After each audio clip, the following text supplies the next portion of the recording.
Am I audible? Yes, sir. Audible, sir. Yeah, I'll give you one more request. Can you kindly accept Yes, sir. one more? Yes, sir. Yeah. Just give me a minute.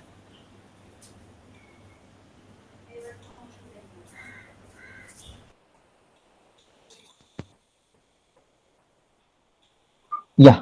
Am I audible? Yes, sir. Okay, fine. Yes, Sir, ma'am. We can start. shall we start, sir? The participants are still So, joining, so shall we start the session, sir? hello. Okay, sir. Hello. Okay. Pushpalata, ma'am, you can start the Yeah, session, ma'am. ma'am. Yes. Ma'am. Hello, ma'am. Okay, Am I ma'am. Okay. audible? Thank you, ma'am. Yes, sir. Audible only, sir. Sir? Hello. Sir? Uh, hello. Sir, shall we start? Sir? Sir, shall we start? Am I audible, ma'am? Am I audible, ma'am? Yes, sir. Yes, sir. Sure, Audible sure. only, sir. Yeah. Yeah. So, good afternoon, everyone. On behalf of Sri Krishna College of Engineering and Technology, I welcome our resource person, Mr.V.Arihenth, sir, who is working as Solution Architect, Futurenet Technologies Pvt Ltd, Coimbatore. We are grateful to him for accepting our invitation and to be the resource person for today's session. For the past 2 days, he has enlightened us on various topics like Python development environment, DL stack, OOPS and its importance in machine learning development. I welcome you all for today's hands-on session using Python. We will be delighted to know your valuable suggestions and questions at the end of this session. Enjoy this session. Thank you very much. Now I will hand over the session to our resource person. Sir, please, sir. Thank you, ma'am. Yeah. Thank So, yes. So yesterday we saw a simple classification problem. We just used TensorFlow common scripts. Today I'll set a tone with how we see what are different models of computer vision available and what are the different problems we solve. Let's say we have classification, object detection, localization, and we have segmentation. So handling the data for all these four things is totally different. Of course, we are dealing with images and videos. Still, pre-processing this data, annotating this data, labeling it is totally different for each task. And how you organize this data and make sure data is very not biased and it is equally distributed, and so that your model is working fine on that particular data set, right? So for that, we'll just set a tone on what are the different models available in each task, and I'll also touch base on how you pre-process the data, and we'll see a common classification problem like how you organize the data, what are the folder structure required, and how you could host use a TensorFlow Keras function to use your existing datasets, your customized datasets for the classification problem. So, and I'll give a glimpse of what is transfer learning toolkit and how you could leverage this transfer learning toolkit and just organize the data according to this transfer learning toolkit documentation and use a pre-trained model and keep your models developed as quick as possible. So I'll just give a context of what this entire computer vision task involved and what are the different problem statements and what are different models used by industries. And then we'll move on to this hands-on part of classification, like using our own data set. You have to just understand the folder structure. Once that is done, you can collect your own data and organize the data in the same folder structure, and build a small CNN network and see how this works, and then you can slowly scale to the complex problem. So to see a high level, just give me a minute. I'll present my screen quickly, just a minute.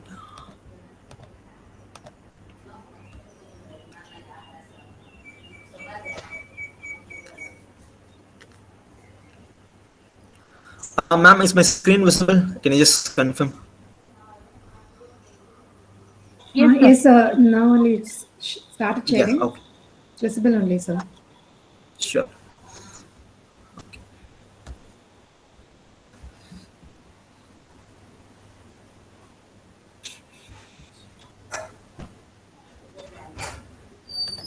Yeah. So just to give a high level view of the problems we commonly solve in deep learning, like this would be the common problems we solve to achieve some problem statement, right? To address some problem statements. So it will be typically classification, prediction, detection, and recommendation, right? So all these three things, with these four things, is common problem statements we solve to address some industry specific or domain specific problem statement. So when you take computer vision, we majorly deal with three things. One is classification, one is localization and detection, and another one is segmentation. So your object detection is totally involved of combination of localization and recognition, and your segmentation is segmenting the entire edges and segmenting the structure of the image itself in the image, in the particular frame of the image, right? So these three are the common problem statements or common task we'll solve in a computer vision problem, right? So organizing your data for these three things also differs, right? So if it is a classification, it's just your folder structure. You have to create a folder structure in a way that so that you can leverage this data and customize this data and pre-process it using some predefined function in Keras, TensorFlow, or even in Python. So similar to that, if you have object detection, it's totally different, right? You have to label it, and each model has their own way of labeling it. And you have one more file of the metadata of labels you have created in the images.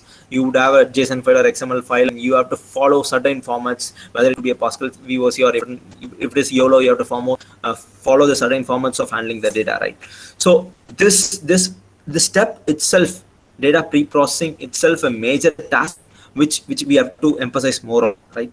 If you have a very good data and well calculated data and well distributed data, you can always leverage a transfer learning toolkit and use existing models, and you can just build your own model and increase your accuracy level, like, because even industries are, if it is a research, people would tweak a model, or they could add one more layer, or they find out what could be the bottleneck the model has and how they could solve that bottlenecks the model has, right? But if it is application oriented research, of course using a transfer learning toolkit is very much idle, unless until you have a very good data in a distributed way, that the data is not biased and it is equally distributed across the classes, labels, and whatever problem you have to solve with that data, right? So as we are dealing with computer vision only, like I'll just quickly give a glimpse of what the common models have been used in industry also, and in research also.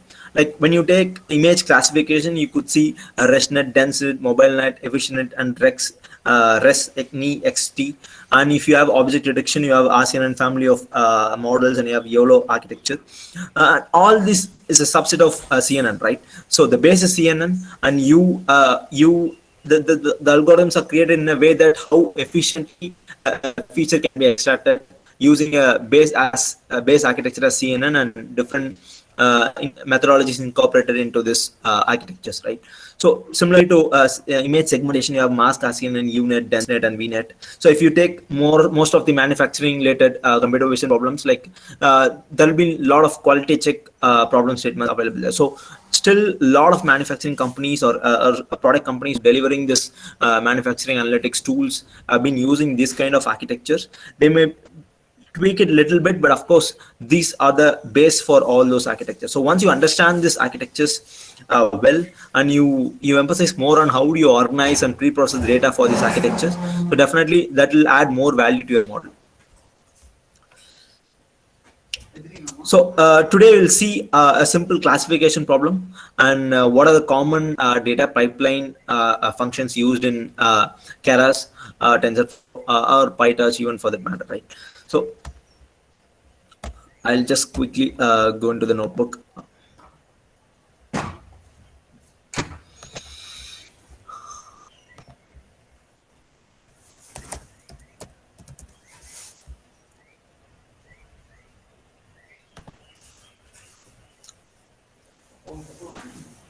Yeah. So this is a simple classification problem. Like we are building a just vanilla CNN using Keras sequential layers, and we just add two CNN and a dense layer, and we'll finally train it, and we'll see what output is, right? So to see what the dataset is, so the dataset is structured in this way. So when you go to dataset, you can see a test set and training set, and you have a prediction folder where you can have a single file or two more files. So and you can see what's the prediction of the particular model, right? So if you go to training set, it's just a simple cat versus dog problem. Sir, So sorry, sir. Sir, sir, yes, can you zoom a yes, little, ma'am. sir? It was the letters are very Okay, small. So, just give me. can you zoom a little? Yeah, I'll do that. Just give me. Okay, sir. Thank you.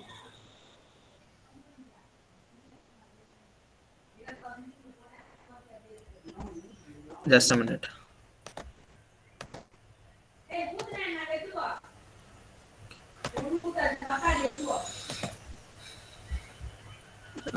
Just a minute.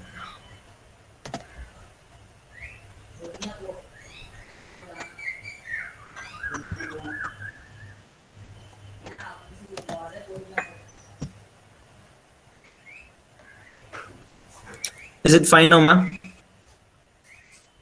Hello? Okay, sir. Okay, sir. Now it's okay, Yes. sir. Yeah. Okay, sir. Thank you. So, yes. So, with most of the classification problem, our major task of organizing the data is how we structure the folders, right? So, we'll have a parent folder of data set, and we'll have a training set, a test set. If we use validation set, we'll use a validation set.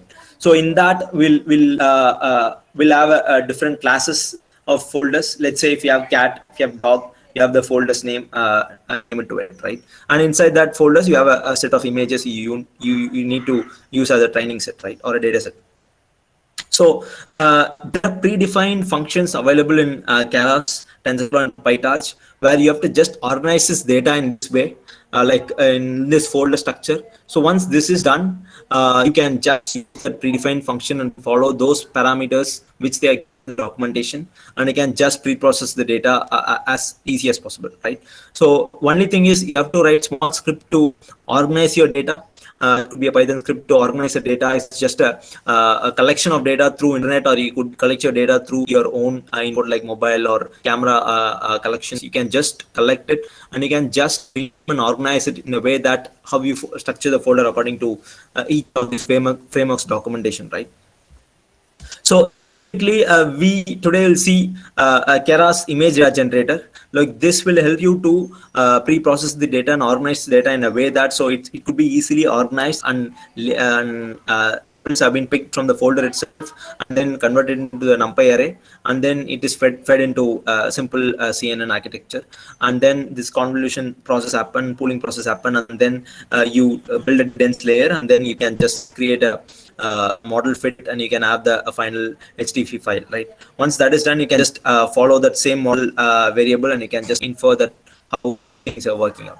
So this is a common task where you can just try out with things. So let's say you're moving to production. That is something different, right? You will get a weight file, and you have to optimize the weight file and deploy it on a machine. Whether it could be a server or it could be a edge device like Jetson or something like that. So these two things are different. You could train a lot of models, but of course, when you consider production, that is totally different. So of course, when you have a research projects, production, it's your second consideration. Of course, you have to improve your results and showcase what improvements have you done in the existing model, or how well your data has been packed. You could also work on data processing as a research itself. What are the best methodologies you can leverage to build your data sets in a quick way, so that your model leverage, even if you have a small data sets, or even if you have a very clumsy data where which could be pre-processing is as that. Like again, I'm emphasizing more on dataset because we have reached a certain point that you will get a model every 6 months or every 3 months. Whatever model you have, it adds small features to it. It could solve an existing problem the previous model has, but of course it's not an overall thing which adapt for every aspect, right? So the best way to approach the deep learning or computation problem is that your data sets. So once you have a proper data set and well curated data set, you solve almost maximum problem which you have, right? So once your data set is very clean and clear and very crisp, so you can improve your model in very large extent, because once you achieve this 95% accuracy, something like that, and later acquiring the 98% or increasing 1 or 2% of the accuracy is very tedious task. So of course your data set also plays a major role. So as of now, like, we organize this data into two parts. One is training set and one is test set. In each folder we have two folders, which is cats and dogs. In each of this folder we have multiple JPEG files, like one zeros, like this are common namings. Like once you extract this images, like pretty much image data loader will take care of this. But if you want to do some manipulation by your own, of course you can write your own scripts. Just give me a minute, I'll quickly open the. So it's pretty simple. Like you have to just export this, import this image data generated from image pre-processing module. So once you export the module, I'll quickly show what this image data.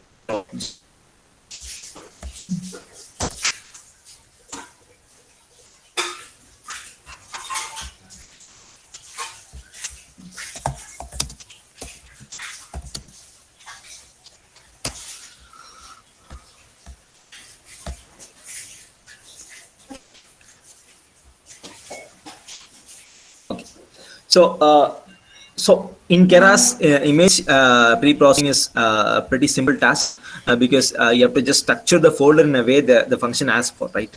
So you have to just structure in this way, which I have mentioned.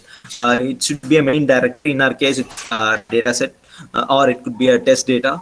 And then you have a first class and second class. Of course, you can add more classes, like class C, class D. It could be cat, dogs, lion, tiger. Like you can add more classes to it. So once that is done, you can just use this tf.cancel pre-processing image data from the directory, this function, and inside that you have different predefined attributes where you can leverage these attributes to do all your pre-processing, right? You can just keep the color mode, you can set the batch size, you can set the image size. So if you see, yesterday we defined these variables as a separate variable, and then we leverage when we building the convolution network. But here with this function, it's just attribute, like you can just mention whatever value you want that to the particular attribute. Once that is done, all these attributes have been applied data sets you have in the particular folder, and it's pretty straightforward. Do all your pre-processing stuff here, and you can just pass the numpy area of this data sets to the convolution model. To that, this is only for image classification. Of course, if you require for object detection, and if you require for other data pre-processing, like if it is a CSV file or if it is a text file, those functions differs. How they organize the data also differs. But of course, with object detection, the organizing of data is totally different, because it's almost relevant to what are the model you're using. Let's say if you're using or CNN, like you may use Pascal VOC. If you're using YOLO, all this architecture have their own way of organizing the data. You could use any labeling tool, but of course organizing the data to the particular format is very important. So that is much more relevant to the model rather than relevant to your frameworks you are using. So you have to careful enough when you creating some object detection models, to you read carefully the models documentation and see what are the different image pre-processing methodologies they're using and how they're organizing their particular data set. So once we import this, we'll just quickly move into what this data things are doing. Like you could see from image data generator, yeah, they have set all the things which required to do the pre-processing, right? So they just rescale the image to bring the image between 0 to 1, and then they add few augmentation things like shear range, zoom in a little bit, zoom in 20%, like shear 20%, horizontally flip the images, so that what it does is it also improves your image size, number of images, so that if you have even a low or a little amount of image, you can of course use these techniques to improve your image number of images, and you can train your model. But of course, when you have a large number of classes, you have to make sure that each class labels images are being equally distributed, so that your model won't bias to the particular class.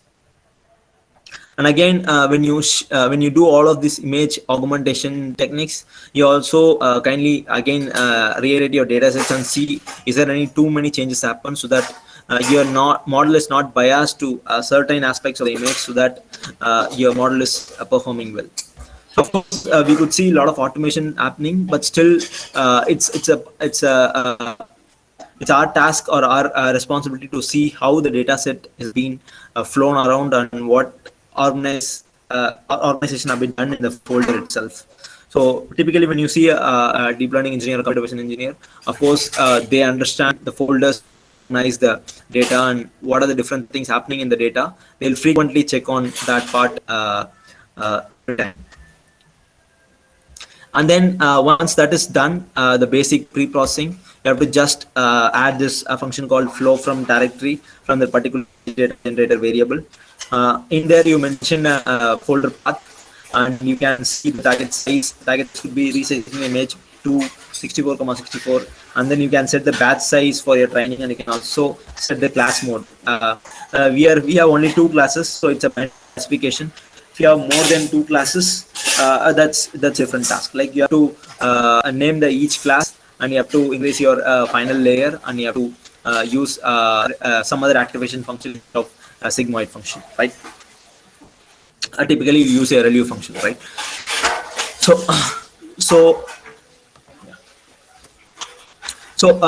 you could see, like, totally we have 8,000 images. 8,001 images belongs to 2 classes. Since it's a binary classification, we have just 2 classes. Of course, if you go with multi-class classification, you have a different way of organizing it. Of course, from directory has their own way of dealing with multi-class classification, and you can just differentiate your final layer, dense layer, and then you can add your activation function. So once that is done, again we have to pre-process the test data. Since we are just you could see that we are doing the augmentation part only for the training data. We are not doing it for the test data, because test data we just want to test that original image. But training data, we have to increase the number of images, so that the model learns maximum features of this particular data set, right? So once this is done, and just you could see, like, we have created a 20/80 split. We have 8,000 images for training, and then we have 2,000 images for test. So once that is done, it's pretty simple. You just use a sequential model from Keras. You already have been experienced with these things. You have created multiple models using Keras. So once that is done, you have to just use CNN add the layers of the convolution, vanilla convolution model. So once that done, you have to add a convo 2D. You have to mention number of filters, and you have to mention the kernel size and what activation function you're going to use, and your input image shape, right? So we have given reduce the image size to 64,64, and we have 3 RGB classes. So that is done. So filters, there are different methodologies to choose a filter. Commonly they'll choose 32, and of course you can go to what kind of filters you have to choose based on the model. Those kind of things you can explore, and you can also see what's happening actually when you defer the filter size. Of course, also you can choose 3, 6, 7. It depends on the model. Typically your object detection models will have 7, or it depends on how a particular problem is approached and what kind of mathematical understanding you have, or background maths the particular layer, right? So this is based on that. We'll choose this, and then we'll have a max pool, add a max pool layer with a pooling series of 2 and straights of 2. So once this is done, we'll add one convolution layer and one more max pooling layer, and then we'll do a flattening layer. Like, once the final maximum convolution is achieved, just to do a max flattening, and we'll convert the convolution into a vector of features. And once that is done, we'll create a fully connected layer, flattening layer. And you could see that we're using 128 units. So once the final convolution part is done, but we have to keep track of what is the image size and how the image size is getting reduced, and then define our final units according to that, right? It could be 128 or it could be 64 also. And again, once that is done, we are defining the final layer. Binary classification, we are using only one final output layer, and we have using the sigmoid activation function.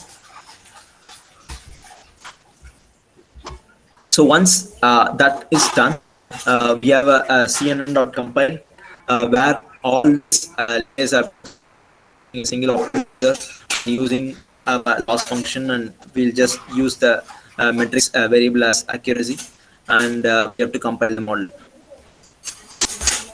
Just give me a minute.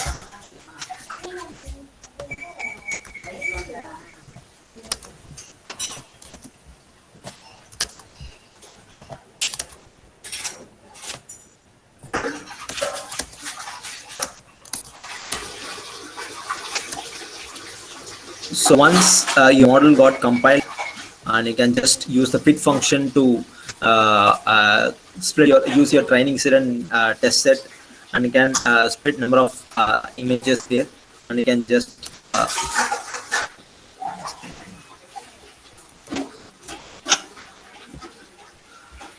just start your training.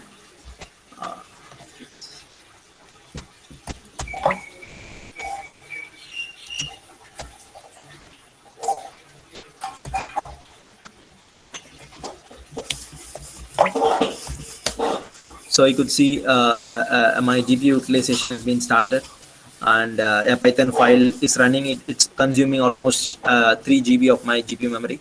My total memory is 4.5 GB, I mean 4 GB, and then it consumed most of my GPU memory as my data is loaded from my hard disk through CPU to the GPU memory. And then as your GPU have two things. One is the memory to load your data, which acts catch for your GPU, and then your compute cores, which acts like a CPU for the GPU, and it a matrix multiplication and addition operation in the GPU. So we'll just wait for 2 minutes to complete this 5 epochs. So we have a total of 8,000 images. So our batch size is 32. So 8,000 divided by 32, we have total of 255 circles happening around the batch. So we have 5 epoch defined, and start the time for this. So you could see, even though it's a GPU, it's taking a little bit of time. But of course, when you have a larger GPU and your data sets have been properly organized, and your data sets is very large enough to deal with, you could see the GPU acceleration is very much beneficial for you. So without GPU, like you cannot even think about training a ResNet 150 or training a YOLO, a V5 or V4. Of course, you can use a Koala, but still, when you have your own infrastructure, you can experiment with it even better.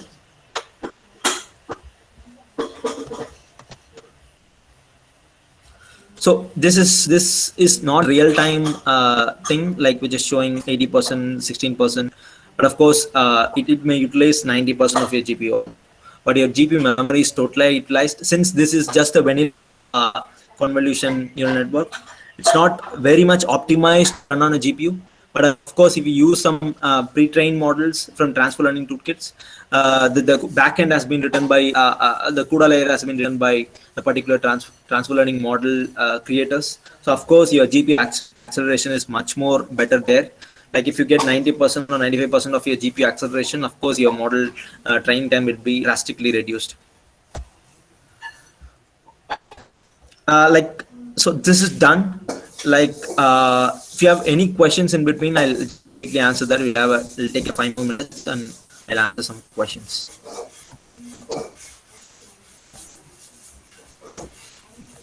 So you can just post your questions in chat window if you have any questions. I'll wait for another 2 to 3 minutes and we can move on with the next part. And just a small inference, and then we'll quickly jump into transfer learning and see how you could leverage that.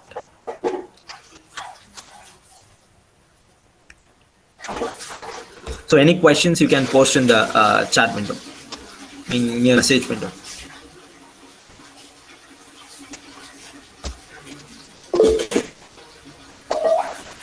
Yes, sir. I think someone has raised the hand. Yes, sir. You can unmute yourself and ask a question, or you can just post in the chat window.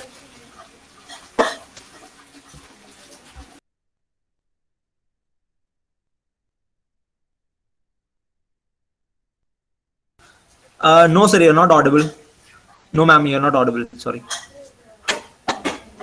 Or you can just chat your question in the message. I mean, type your question in the message.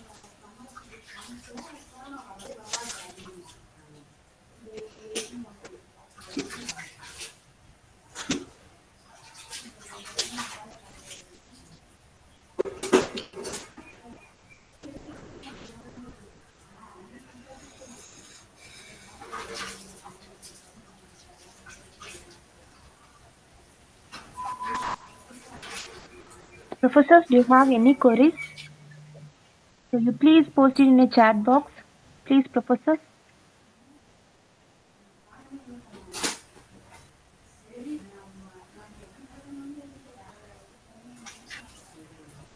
Okay. So if there is no question like that, I think we can move forward. Yeah.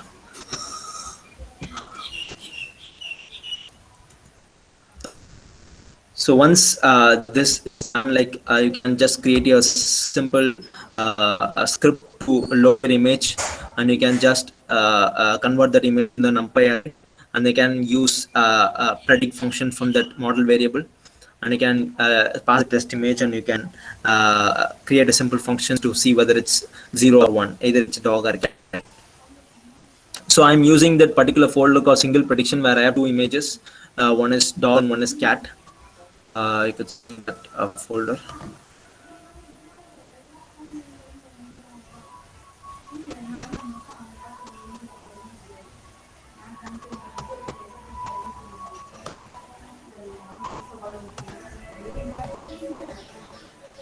Just give me a minute. Yes.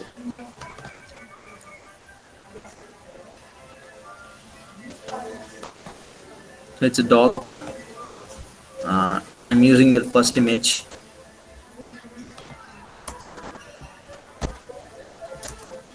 Yeah.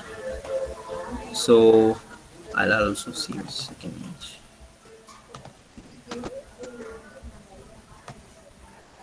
So it's a cat.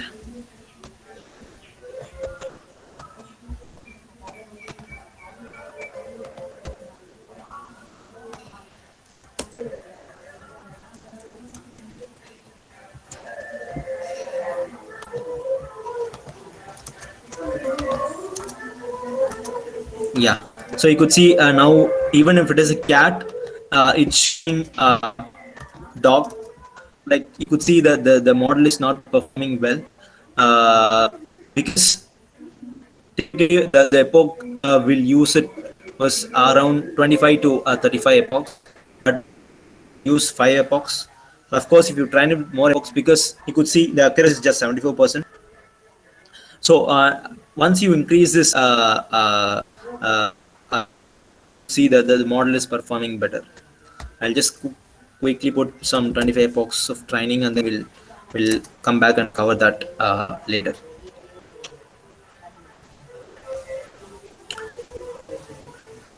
Okay,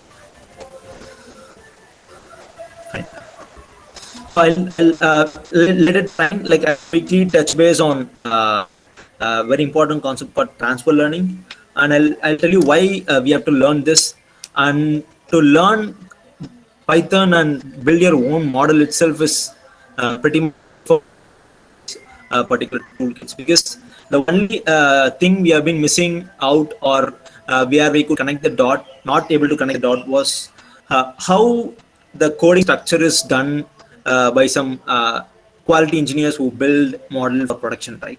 The reason is that even if it is a research paper, if you see the research papers, people who created some very good models like YOLO or frequently created, I mean, very popular models, they followed certain structure of coding, so that whatever changes they make, they don't just mess up with the code. The codes are very organized, and they use something called environment variables to capture all their parameters. So they don't do a lot of changes on their code every time, right? So they'll have a very good structure of the code, Once the structure is built and they are pretty much comfortable with all the functions they have been written, and they mostly play with environment variables. They define all the variables in a certain way that it's pretty much understandable and easy to use whenever new researchers join, or they can improve on that coding part because the structure of the file or coding itself have been done in a proper way. I'll just show you an example where the best practice of building a deep learning models. Uh, I would say engineers NGC is the best place to look into it, because when you go to the site, there is something called resource scripts. What this scripts offers is that most of the models which have been used now in deep learning ecosystem are being those scripts have been published here, right? You can leverage the scripts and see what are the best practices or what are the best data of everything they have done in that particular coding files, right? Since they also use Jupyter notebooks, you don't want to worry about much about they'll use different methodologies, they'll organize their files differently. That is not a case here, since they also built all the models using Jupyter notebooks. Just give me a minute, I'll quickly pull off.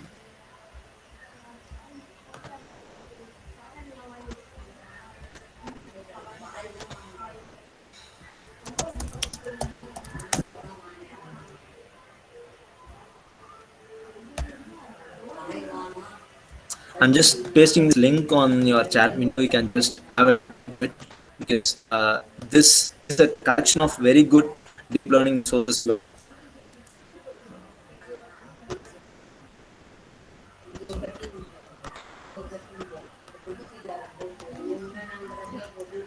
So just can you do what? I'll show where you can find those codes.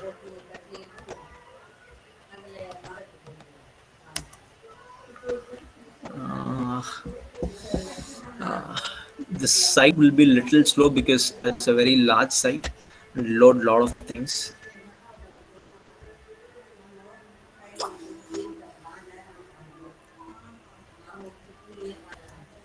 Yeah.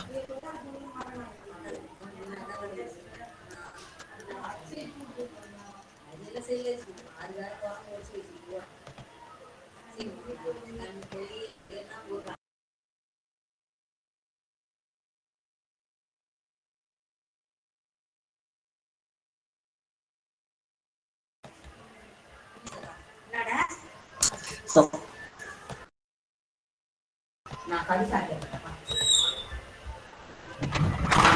yeah, so here you can look into this particular site where you have different catalogs available here.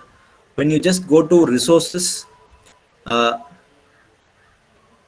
yeah, in resources you could see a lot of notebooks available for you, like either could be a image classification, text classification, medical imaging segmentation, speech recognition, ASP, or you can use recommendation engines. All this models are scripts have been pre-written and kept for you.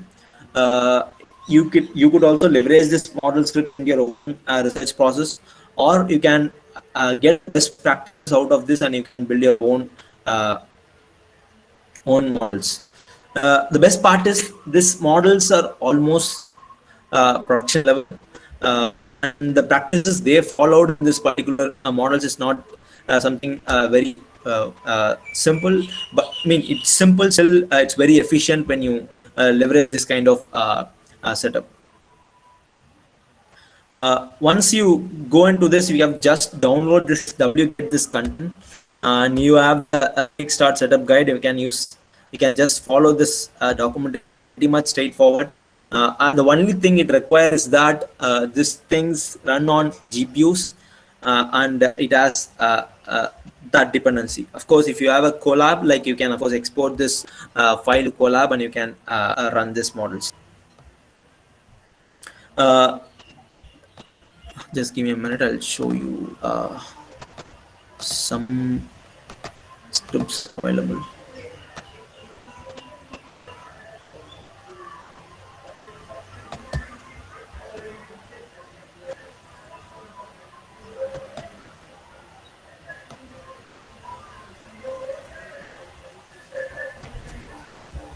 So it's pretty much straightforward. Like you have to just clone this particular file from GitHub repo.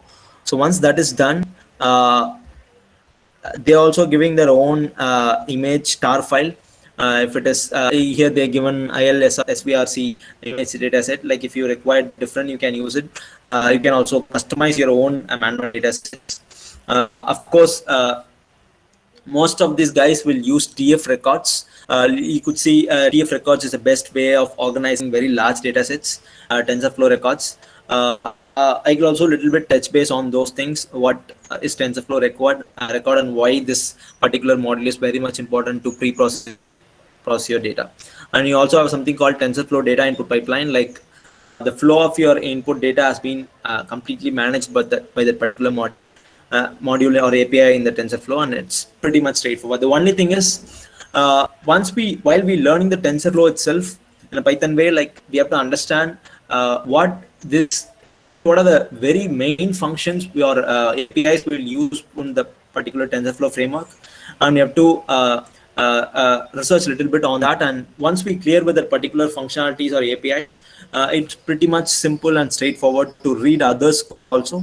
And you can also start your own, write your own scripts in a very precise way. Similar to this, you have a lot of other resources also, and you will also have a very advanced and complex resources, but still a lot of very basic resources also available. You can just leverage that and use. Let me check, is there something pretty simple available?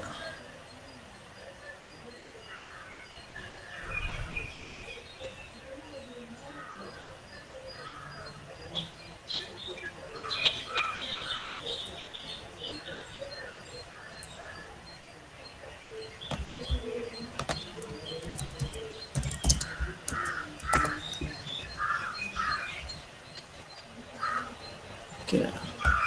They're still using this ILVRC image dataset. Of course, you can request this dataset from online. Like you can go to that website, you can just request the dataset. Once you give your educational mail ID, they can allow you to download this dataset from online, like image dataset from the online. So this is what I want to emphasize on a little bit, because you have the best guides available for you, or you can also go to this called NVIDIA Get.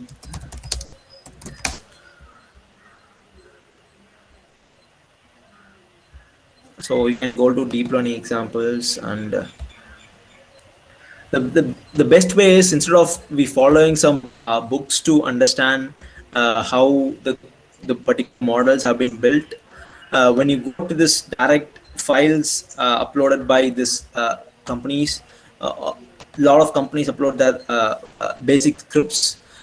We can understand what are the best practices they followed, and then we can just map practices with our books, and then we can see what exactly the functions have been doing and how you could better utilize that function for your benefit. Go to scripts, training scripts, yeah. So deep learning examples is a site where you could have multiple available for you, and you can just leverage that particular script. As I was told, they use environment variable for all these functions. When you see in Python, you have something called argparse, or you have a separate library to handle your environment variables through OS. Of course, when you're writing a code, all your parameters should be environment variable, so that it's pretty straightforward to write a code, and you can tweak your code whenever you require. So this is also a very much useful site, so that you can look into it. I'll just copy that link also in the chat window. Yeah.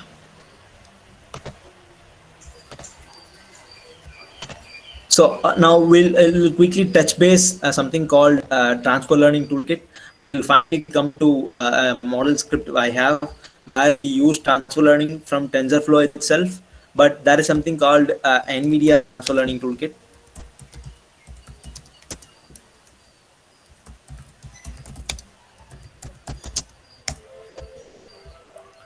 Uh, so this is available in NVIDIA site where you can download, and you can also use the Docker images of Transfer Learning Toolkit.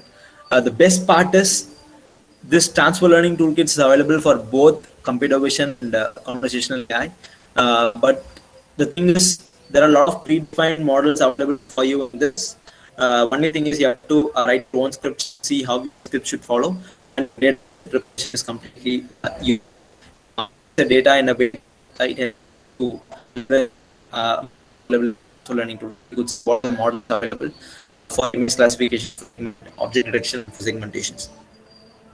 Of course, these models have been pre-built and tested with ImageNet dataset. And if you want to reiterate on these models and use your own customized dataset, we have very good documentation available for you, so that this documentation completely explains what structure or methodology you have to uh, follow to or organize the data in a way that so that your transfer learning toolkit is pretty straightforward to use and leverage. I'll just quickly show a sample of what they've done. I'll move on to the one more notebook I have, and we'll quickly go through that notebook before we winding up the session. So when you see here, you could see now the latest version of TLT, meaning Transfer Learning Toolkit, is 3.0. Like in here, you go and see a lot of predefined documentations available for you. All these models are pre-trained and available for you. Only thing is, you have to organize your data set in a way that this transfer learning toolkit will work, right? So it also tested across various platforms, GPU platforms, even a device, even data servers. So all these models are predefined and pre-tested for you. The only thing required is you have to organize your data well, and you have to understand the ecosystem of how you retrain this model in transfer learning toolkit with your own data set, and you have to understand a little bit of what is environment variables and how you work with environment variables in Python. These are the pretty much basic prerequisite required to use this. And of course, there are a lot of operations you can do manually. Here you can a lot of predefined operations also available, but still you can start simple and can scale in a complex way once you get comfortable with the basic things. I'll quickly show you how you organize the data in this. There's a classification example.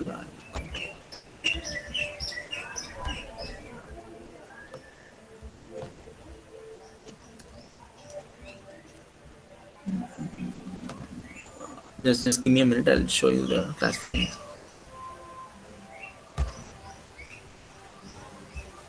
Yeah.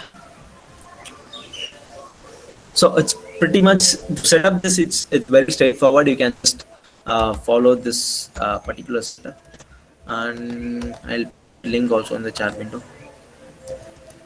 Yeah.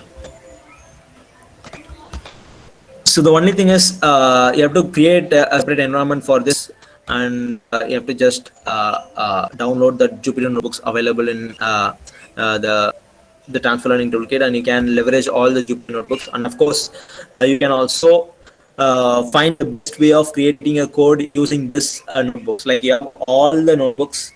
If it is faster as seen in YOLO v3 and v4, when you go through this coding files 2 to 3 times, you could know that what are the best practices they follow, and what are the how they defining the class environment variables, and how they are building end-to-end model. So once that is done, uh, of course, to train your model, you can follow a few tricks available, because only thing you have to do is organizing your data, right?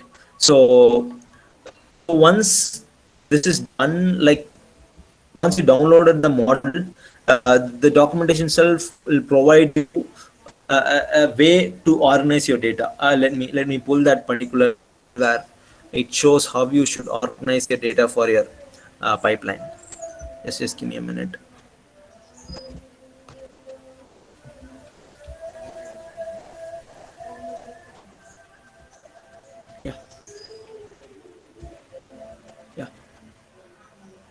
Yeah, creating a Remundance spec file for this, right? So this for classification is the structure you should follow. Spec file is something like you define what are the parameters or hyperparameters you need to pass to the particular model, and what is your training data path and your test data path and validation data path. All this will go into the spec file. Of course, you can use Jupyter Notebooks file in the previous section. I just show you.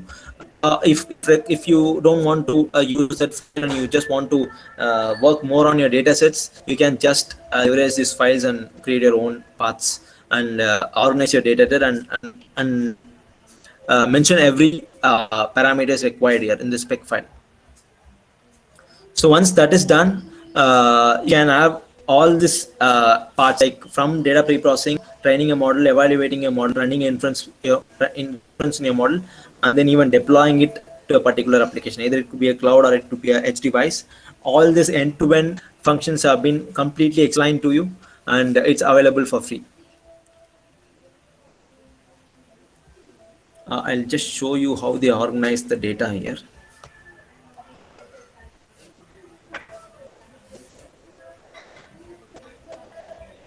Just give me a minute.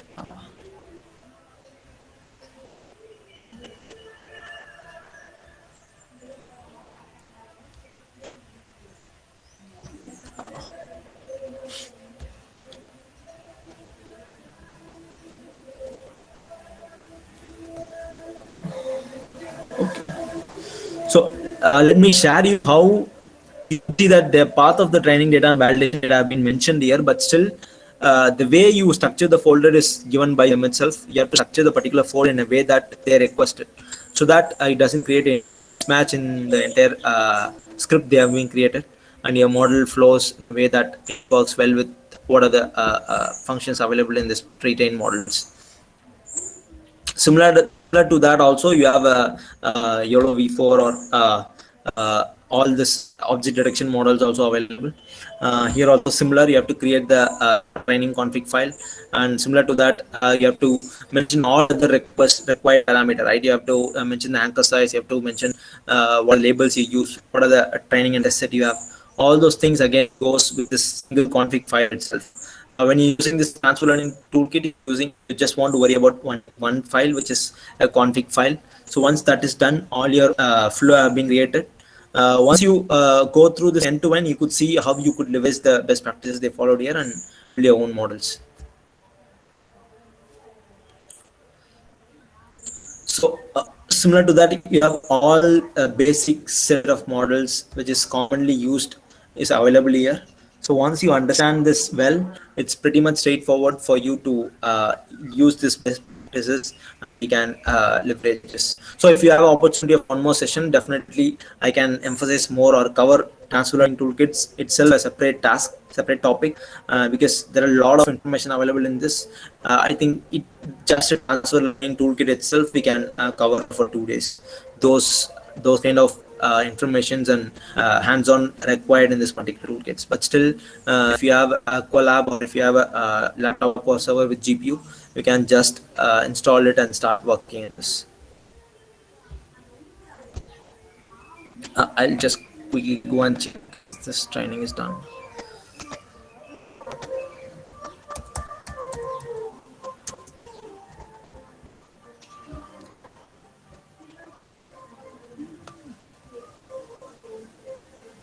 Okay.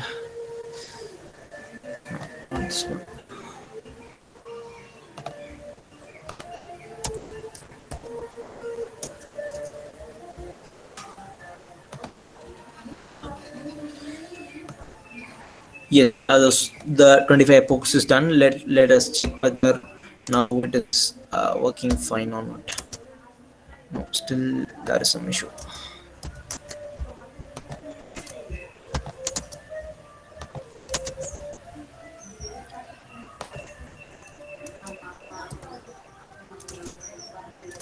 Let me copy something else and check.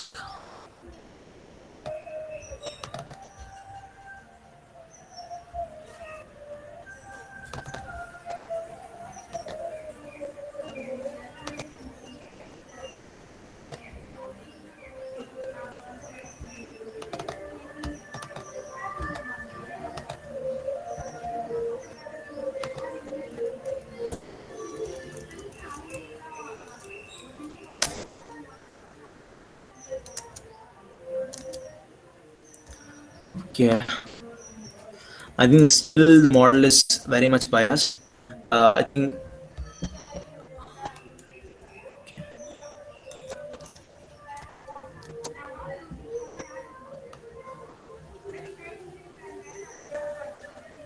like you could see the accuracy is improved, but still my data got some issues. There is problem in my data set.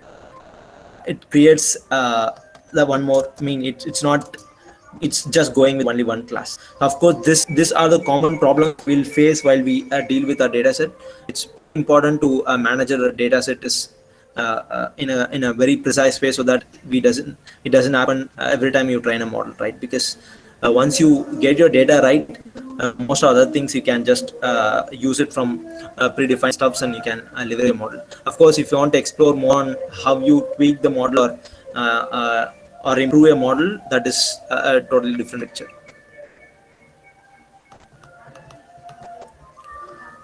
So until now, if you have any questions, I'll wait for another 2 minutes, and if you have any questions, you can just post it in the chat window, and then we'll move on to transfer learning script which I have. I'll also share the script with you.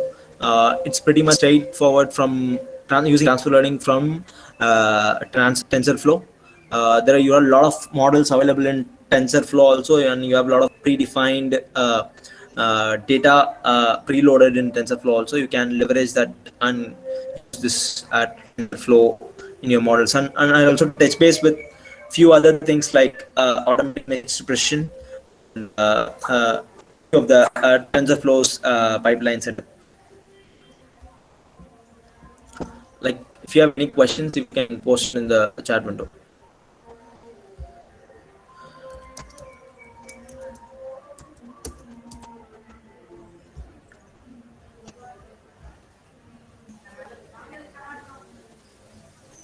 Okay, I'll wait for another 2 minutes. If there is a question, like, you can post it in the chat window. Professors, do you have any queries?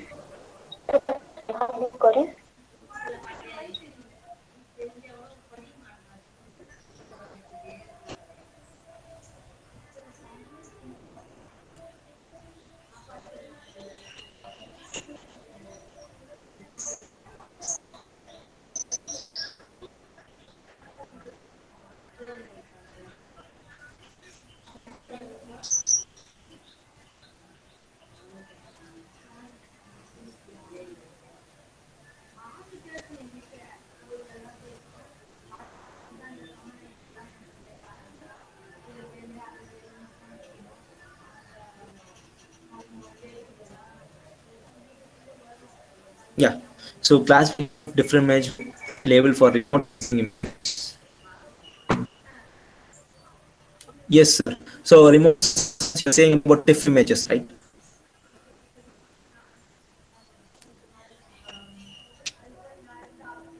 If it is a, is it a TIFF format, or it's a JPEG format?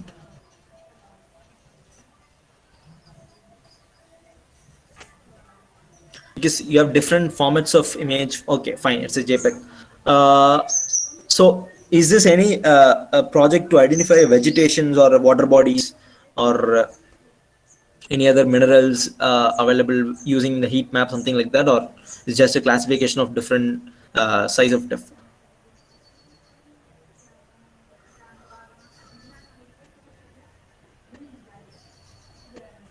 So typically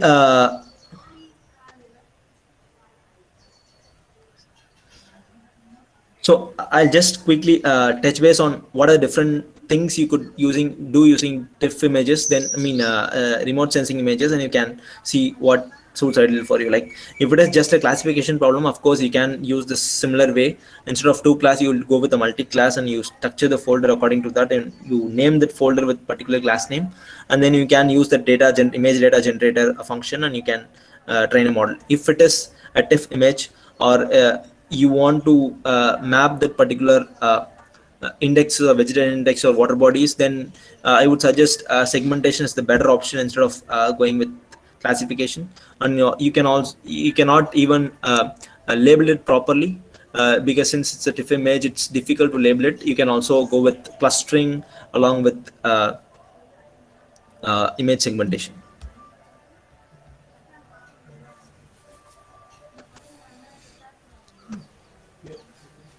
Like I know, like it's not completely I mean clear on few things, because you have to take one end-to-end script which is completely built on very particular problem, but that scripts are available, and you can I just want to emphasize on how you could leverage and touch base the scripts and make use of this. Explaining each and every functions also will take a lot of time, and it may go unconnected with you.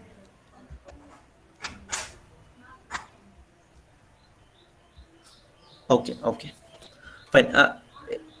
I hope like your question is answered, sir. If it is not, just let me know. Like I'll try to rephrase it, and we'll move on.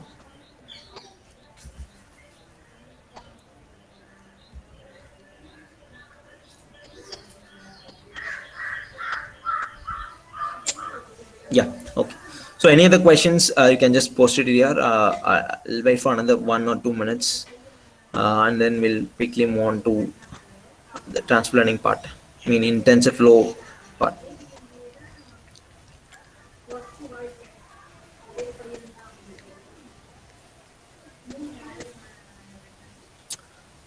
And just to mention, like as there is something called uh,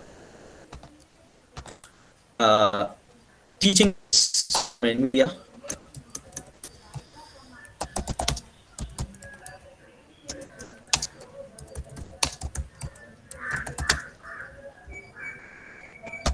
So this is only for faculties. It is available. The best thing is all the relevant information for computer vision have been built by top researchers like Jan LeCun,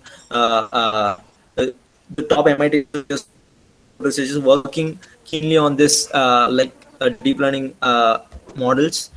They have built this end-to-end curriculum for specifically for faculties to understand deep learning end-to-end and help the students to leverage this new tech, and how they could fast pace their learning using, even if it is your syllabus is ready, even if you're learning, I mean, BTech data science course, you can leverage this teaching kits for your own courseworks and build your materials around that, because this materials have gone a lot of iterations and come up with the best set of materials so that you can leverage and start using it. It's only available for HER faculties, and you can download using your own college mail ID as edu as yeah. I've received one more question. Okay, so which technique will be good for segmentation of tumor? Sir, I think if it is a TICOM image, or if it is scanned image, I would suggest you have a look on something called Clara, NVIDIA Clara. Of course, it's a very complex tool to start with, but still you just have a look, and then to go with, I mean, best model for segmentation, I will suggest you can use UNet for it, because most of this medical imaging models, they are using UNet. You can try UNet for yeah. If it is GIF JPEG also, you can use your unit for but the only thing is with I mean medical imaging, the labeling is very key here, because you have a lot of tools to label, but of course you need some assistant or someone who's very experienced in mind to label it. And getting the data sets, I mean, you can find some data sets on internet, but of course what I would suggest it, you can just approach some, if you are doing a research project, you can approach some good scanning centers and see how you could create a MOU with them and add their own data sets and on that, because it's add more value to your project. Since you deal with the specific tumor data sets, that would add more value to you. Since medical imaging is very emerging, after this it's becoming more popular and traction is happening there. Yeah, awesome. You're collecting the data in hospital, of course, like yeah, of course, if you approach some scanning center and hospitals and create a MOU and collaboration with them, that will get you a better funding and better opening for you to address the particular problem statements. Once you start once you have the fund, you can also leverage something called NVIDIA Clara. They have AI assisted annotation for medical imaging, and you can also look into it and see how you could leverage the tool and build an end-to-end script for your medical imaging, specifically for tumor detection. Yeah.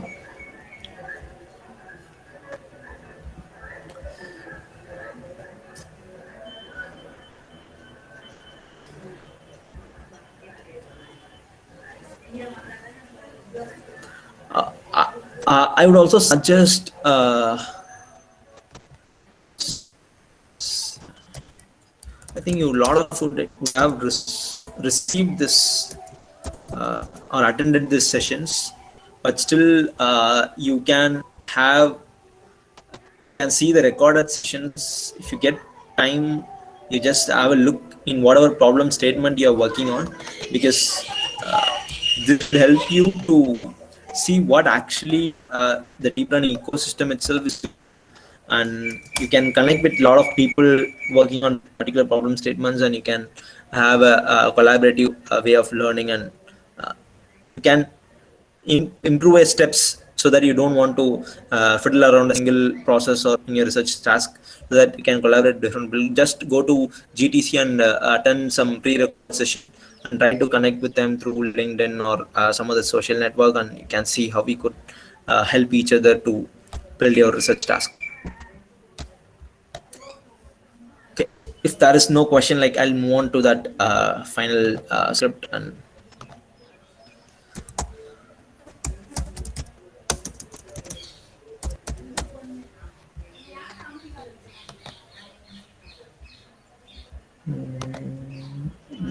yeah,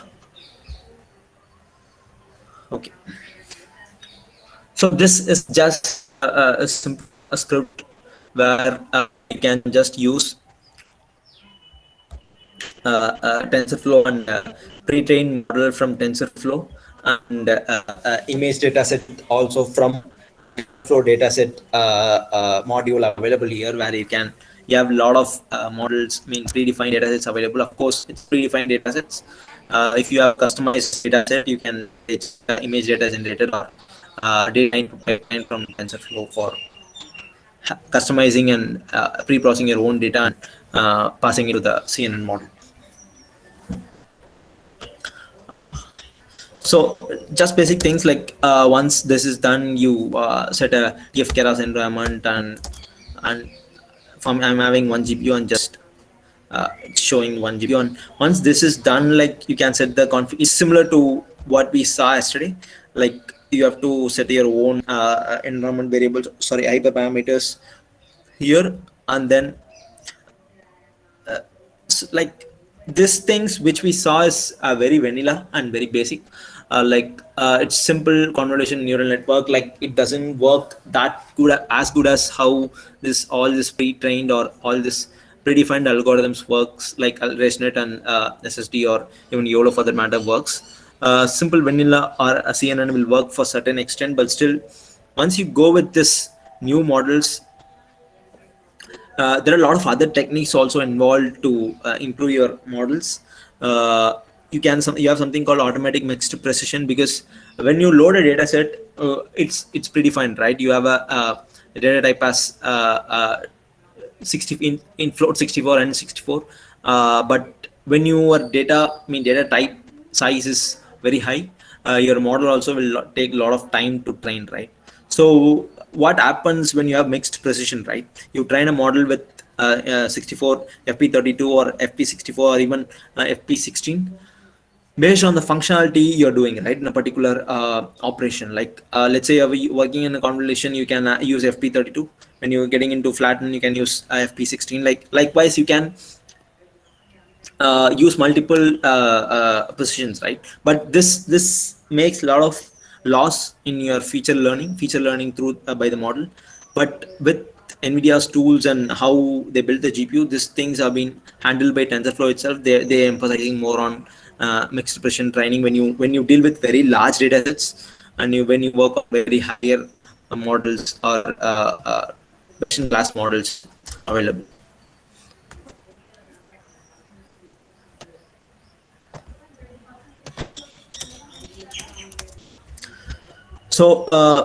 I'm just using datasets from TensorFlow dataset uh,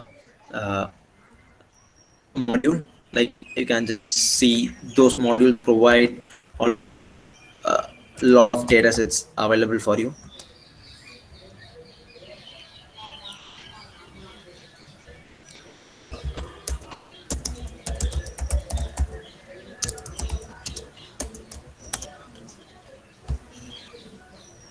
So you could see all these datasets have been predefined for you. You can also go to this GitHub file and see how TensorFlow is organizing the data, and you can also leverage those techniques.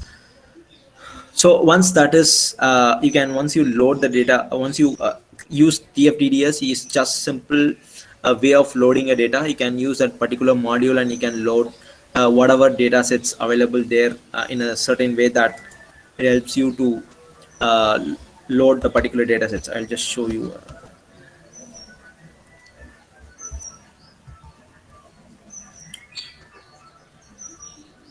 Yeah, this is not the right information.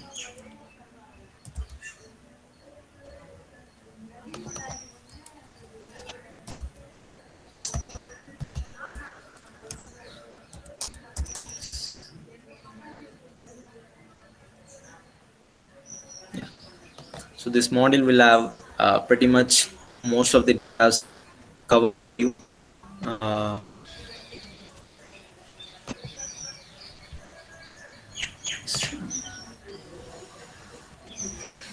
So you see, all this data have been predefined. If it is image, you have all this data which is commonly used for each task, and you can just pull this data sets and use. But of course, it is not manually customized. It's already pre-built for you. But if you're learning it, this would be idle option. Once then you can slowly script into pre-processing your own data sets. To pre-processing your own data sets. So once that is done, here there is some issue with me since I've been recently updated with TensorFlow 2.5, but the script is built on TensorFlow 2.3. So this TFDS has some just give me a minute.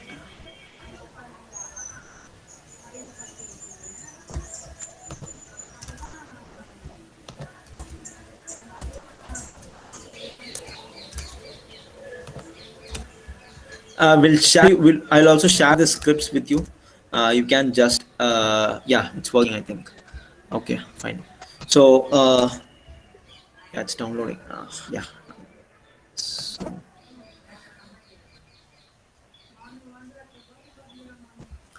progress not found. Please update Jupyter. It's So this could be one common issue you'll receive when you use Jupyter notebooks. iProgress import error, like the particular function in the Jupyter Python file with it's not updated certainly. So like you can just fix this. It's pretty simple. Like you can fix this up with just googling it. So once this is done, it's pretty straightforward. You just load that image into the model and you can just start using it. I'll just quickly fix it. Just give me a minute to install a certain module out of this. Yeah,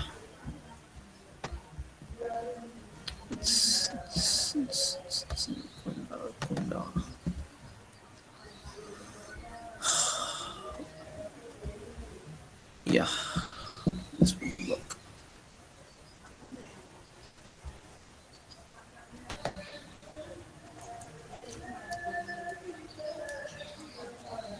Let it load. So it's pretty much similar to what we done yesterday. Once we load this data using tfds.load, and you mention what is the data set you want to load. It's ImageNet. ImageNet is nothing but a subset of ImageNet data, and you just mention this split variable where you split your data, train and test data, and then we'll slow down to see what's the data available, and we again normalize the data like as we told, do it data values in between 0 to 1, and it'll resize the image, and then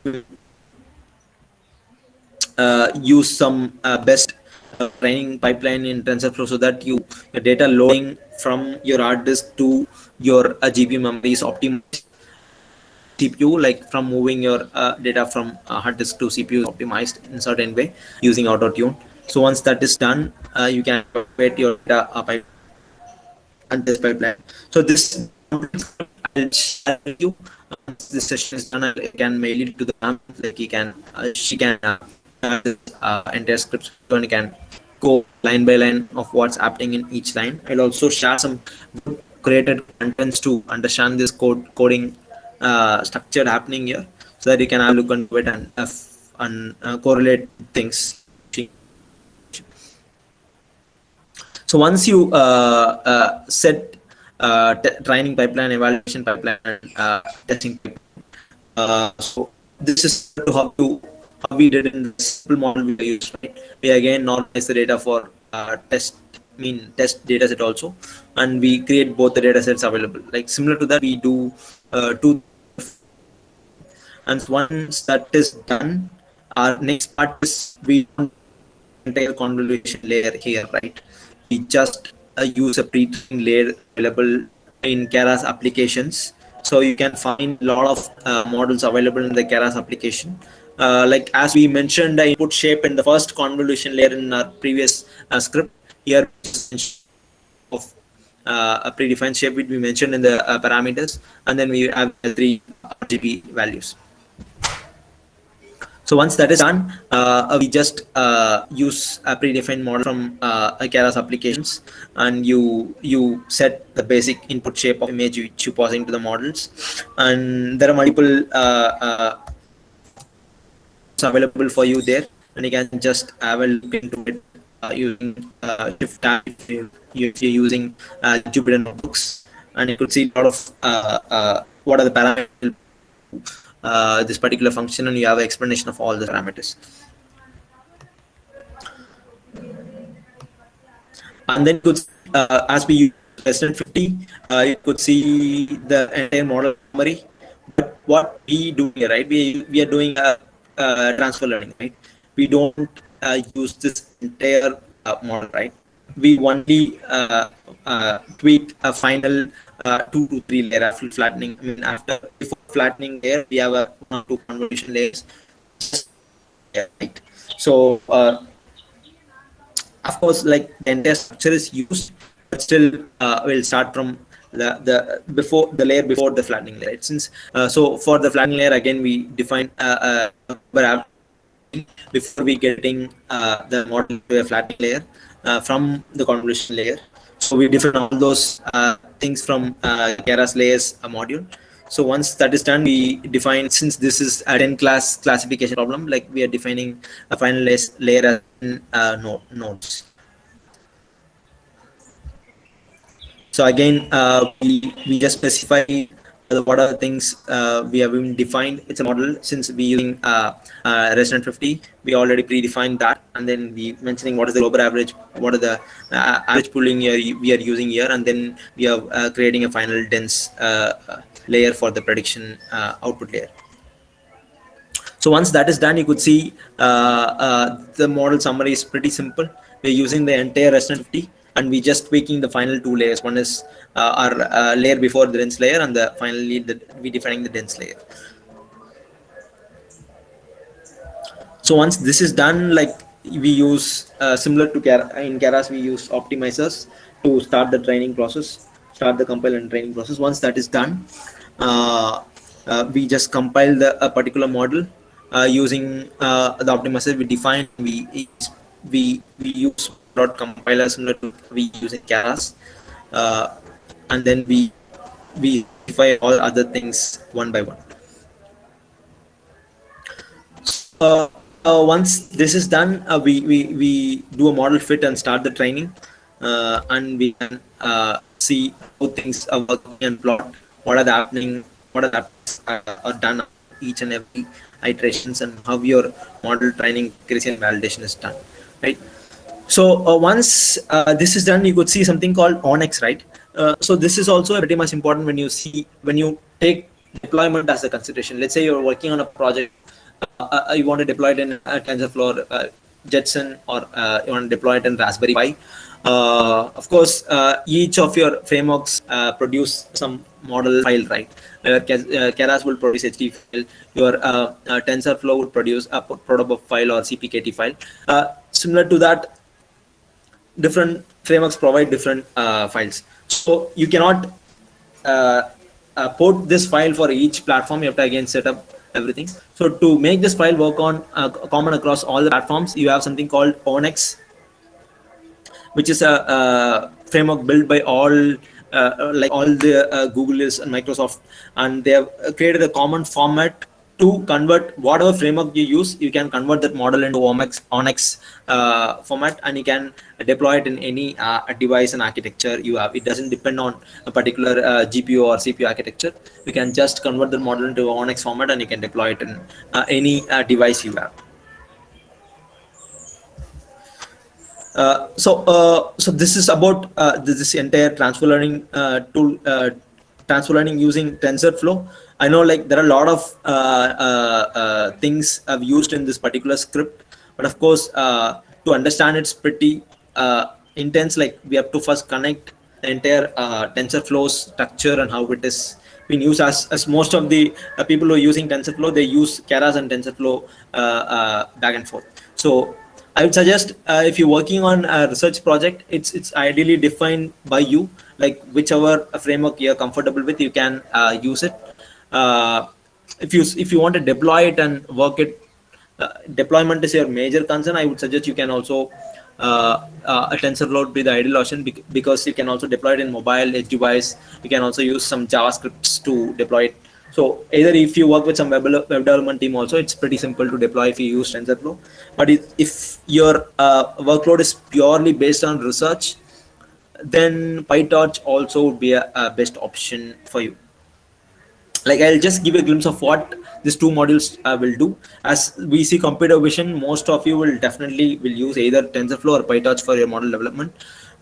This PyTorch is pretty much built with Python interpreter itself. It works similar to how a Python is worked. That's why they built the entire structure from Python itself. But TensorFlow is something they iterated through C, and then they wrapped it from C to Python, right? So as Python offers much more libraries to work on different things, not just training and deep learning model, right? Like from image data pre-processing to a lot of other pre-processing stuff, whether it's a numerical value, whether it's time series data, database, or it's NLP text, like your Python library is pretty much available to manipulate those tasks. So since that is there, like TensorFlow also build a wrapper around that, and they started using providing TensorFlow through Python. So of course, it depends. Like, if you see production building a model and producing it and deploying it some other device, and you have to showcase that, then of course I would suggest go opt for TensorFlow. On top of that, you have a lot of other free tools available from NVIDIA, like DeepStream, like Jarvis, Nemo, like different tools available in NVIDIA website. You can just have a look into the website. It's pretty much free to use. It's not licensed. It's open source. Like, you can live and also deploy your own models.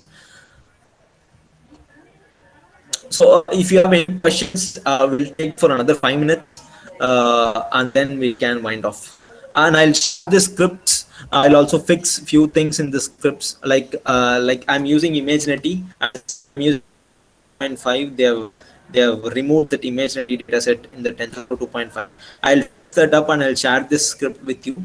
I'll share it with the ma'am, and she can share it with you, and you can go through line by line and see what's happening in the each line, changing and tweaking a few parameters.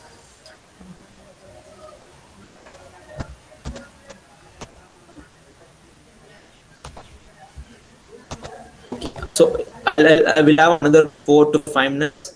If there is a question, like I can answer that.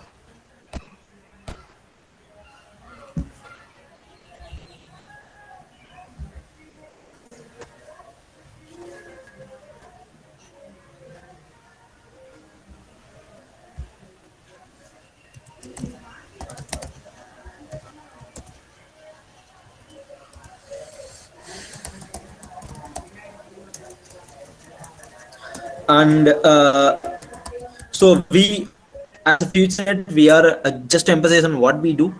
We are a partner with NVIDIA. You heard a lot about NVIDIA.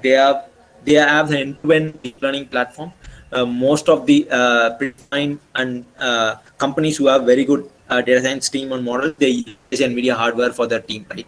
So what we do is we help the companies and research customers to set up the end-to-end infrastructure like supercomputers, and leverage those supercomputers to train very large models using NVIDIA's toolkits. It could be a TensorFlow, PyTorch, or even a set of common NVIDIA ecosystem toolkits. So if you have any requirement, or you want to work on a research project, write a research proposal, and you need a training on specific thing, not just a overall training, but a specific training specifically with TensorFlow, transfer learning toolkit, or TensorFlow, or setting up the end-to-end COE for your deep learning or data science course. We are doing that. So we are preferred partner with NVIDIA to do all these things. We are pretty much big names in our portfolio. We already set up big clusters and help them to leverage these machines to do day-to-day lab sessions and courseworks for their students in deep learning. And of course, a lot of research works also have been going on.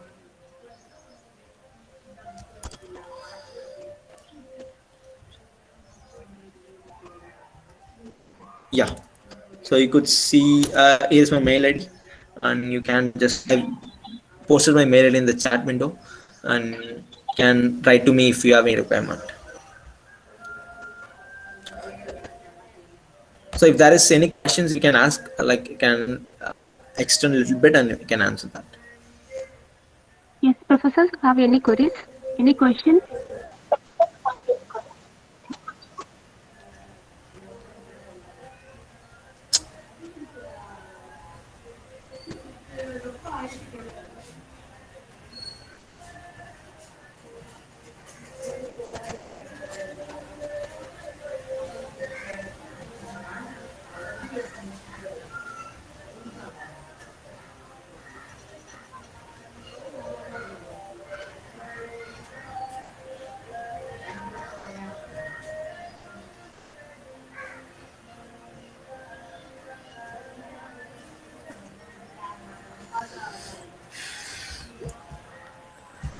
If you have any specific questions, you can also write to me.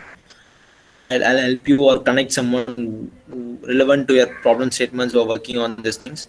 I can also connect someone who can help you out if you have a common problem statement, or working on some specific task where you're missing the dog a data set, or you don't have a proper setup to train your model. I can connect someone who can help you with that also.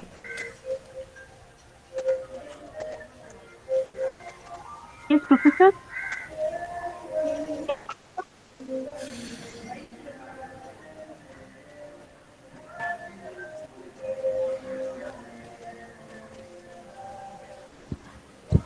Pushpalata ma'am, if no questions, means we can wind up. Okay, ma'am. Yes, sir. Thank you, sir.